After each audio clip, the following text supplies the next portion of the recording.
चल पड़ते हैं। कुछ ही दूर पहुंचने पर डैड जी, अब शाम होने वाली है, मौसम भी कुछ ठीक नहीं लग रहा, हम रात को यहीं रुक जाते हैं। हाँ हाँ कबूतर भाई, चलते चलते थकान भी बहुत हो गई है, अब खाना पीना खाकर यहीं सो जाते हैं। जल्दी जल्दी तंबू लगा लेते हैं और सुबह जल्दी उठकर हम खजाने की खोज में चल पड़ेंगे। चलो सभी खाना खा लेते हैं। हाँ सोनू बहन, खाना खा लेते हैं। मैं तो मटर पनीर की सब्जी और चावल लाई हूँ, आइए सभी खा लीजिए। मम्मा मुझे नींद आ रही है। हाँ चिंटू बेटा, थोड़ा खाना खा लो फिर सो जाओ, मैं तुम्हारे लिए बिस्तर लगा देती हूँ। टीना मीना बेटी, तुम भी खाना खाओ और सो जाओ, सुबह जल्दी जाना है। सभी पक्षी खाना खा लेते हैं और अपने अपने बिस्तर लगाकर सो जाते हैं। चलो वहाँ पानी का झरना है, सभी नहा लो और फिर नक्शे के हिसाब से हमें उत्तर दिशा की ओर निकलना है। बच्चों तुम भी झरने के पास जाकर अपना नहा धो लो। जी मम्मा जी, हम भी नहा लेते हैं। चिंटू बेटा तुम भी जाओ नहा लो। नहीं मम्मा, मैं नहीं नहाऊंगा, मैं मुंह धो के आ जाऊंगा, मुझे बहुत ठंड लग रही है। ठीक है चिंटू बेटा, जाकर मुंह हाथ ही धो लो। ठीक है मम्मा जी। सभी पक्षी पानी के झरने के पास नहाने चले जाते हैं। पानी के झरने के पास बहुत सुंदर रंग बिरंगी तितलियां भी उड़ रही थी। देखो कितनी सुंदर तितलियां उड़ रही हैं, जल्दी देखो।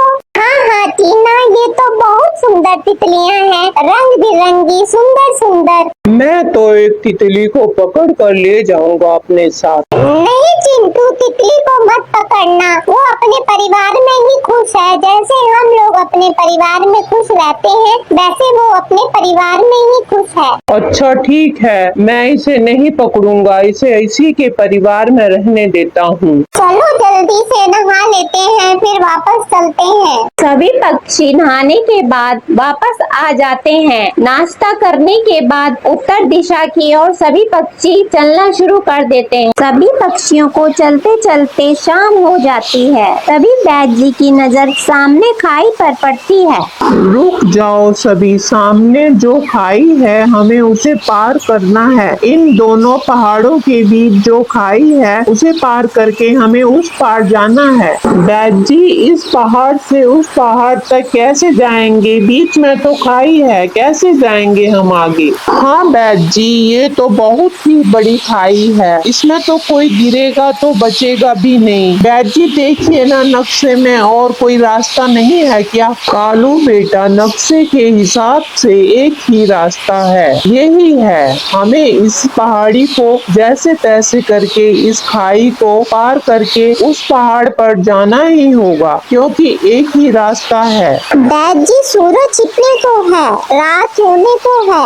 ऐसा करते हैं, हम अपना तंबू यहीं लगा लेते हैं। सुबह जल्दी उठ के सोचेंगे पहाड़ी के उस पार किस तरह जाना है। ठीक है सोनू बेटी, कल सुबह आगे प्रस्थान करेंगे, रात यहीं काट लेते हैं। सोनू, चिड़िया और रानी जल्दी जल्दी खाना तैयार कर लेती हैं और खाना खाकर सभी तंबू लगाकर सो जाते हैं। अगली सुबह सोनू चिड़िया उठकर सभी के लिए नाश्ता तैयार कर देती है। चलो सभी नाश्ता कर लो। बैद जी, आप भी नाश्ता कर लीजिए। हाँ सोनू बेटी, तुम भी नाश्ता कर लो। तुम सभी का कितना ख्याल रखती हो, तुम्हारे जैसी होनहार बेटी भगवान सभी को दे। बैद जी, मेरे दिमाग में एक बात आई है, उससे हम इस खाई को पार कर सकते हैं। हाँ सोनू बेटी, बताओ कैसे इस खाई को हम पार कर सकते हैं? बैद जी, हमें दो मजबूत बड़ी बड़ी लंबी लकड़ियाँ चाहिए। हम उसके बीचों बीच छोटी छोटी लकड़ियाँ बांध देंगे। हम उसे एक सीढ़ी की तरह बना देंगे